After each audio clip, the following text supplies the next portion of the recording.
Welcome to the Transitions Daily podcast. Transitions Daily is an online recovery group that offers a daily distribution of popular recovery resources accompanied by a secret Facebook group for discussion. We hope you enjoy today's readings.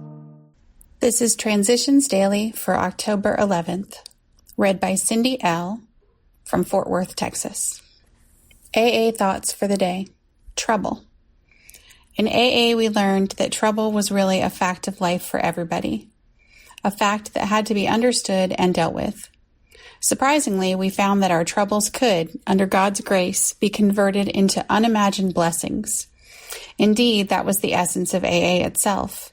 Trouble accepted, trouble squarely faced with calm courage, trouble lessened and often transcended. This was the AA story, and we became a part of it. Such demonstrations became our stock in trade for the next sufferer. As Bill sees it, page 110, thought to consider. God enters us through our wounds. Acronyms. Hope. Hang on. Peace exists. Just for today. Independent. From the 3 legacies of Alcoholics Anonymous. Money-wise, Dr. Bob and I were still in a rather bad way. We were therefore allotted $30 a week in 1940, and enough was on hand to keep this up for a year. Therefore, the Rockefeller dinner guests were solicited annually, and the proceeds were always divided in the same way. 4 years later, we were able to write Mr. Rockefeller and his friends of the Union Club dinner that we needed no more funds. By then, royalties from the book were giving Dr. Bob and me the help we needed, and the AA groups had begun to pick up the load of supporting the headquarters office. At that point, the AA tradition of no outside contributions went into full force and effect. Mr. Rockefeller and his friends had given us something more valuable than money. They had put AA on the map. Alcoholics Anonymous comes of age, pages 186 to 188. Daily reflections. Self-restraint. Our first objective will be the development of self-restraint. 12 Steps and 12 Traditions, page 91.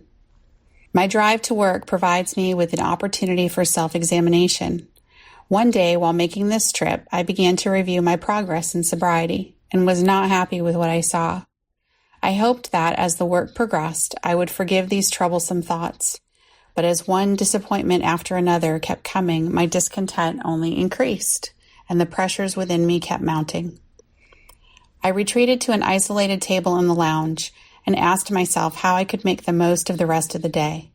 In the past, when things went wrong, I instinctively wanted to fight back. But during the short time I had been trying to live the AA program, I had learned to step back and take a look at myself. I recognized that although I was not the person I wanted to be, I had learned to not react in my old ways.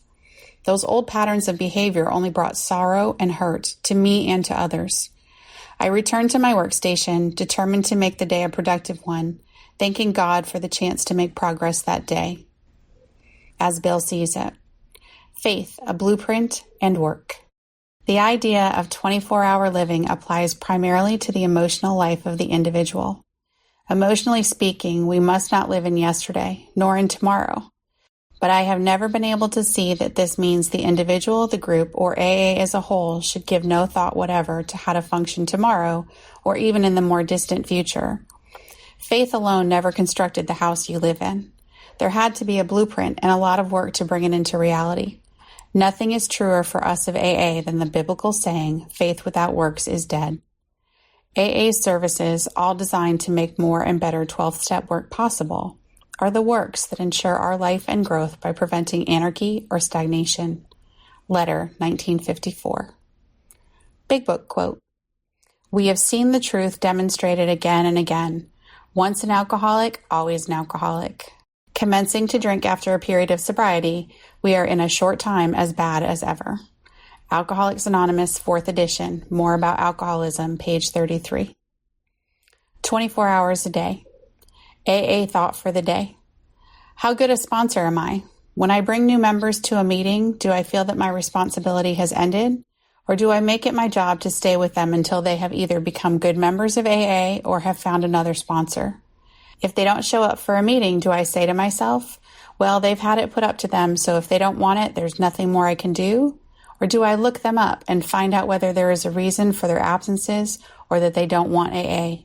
Do I go out of my way to find out if there is anything more I can do to help? Am I a good sponsor? Meditation for the day. First, be reconciled to your brother, and then come and offer your gift to God. First, I must get right with other people, and then I can get right with God. If I hold a resentment against someone, which I find it very difficult to overcome, I should try to put something else constructive into my mind. I should pray for the one against whom I hold the resentment. I should put that person in God's hands and let God show him or her the way to live. If a man says, I love God, and hateth his brother, he is a liar. For he that loveth not his brother whom he hath seen, how can he love God whom he hath not seen? Prayer for the day. I pray that I may see something good in every person, even one I dislike, and that I may let God develop the good in that person. Hazelden Foundation, P.O. Box 176, Center City, Minnesota, 55012. I am Cindy, and I am an alcoholic. We hope you enjoyed today's readings. You can also receive Transitions Daily via email and discuss today's readings in our secret Facebook group. So for more information, go to dailyaaemails.com today. Other than the 24 hours a day reading, unless otherwise specified, all quotes copyright Alcoholics Anonymous World Services, Inc., 1952 through 2001.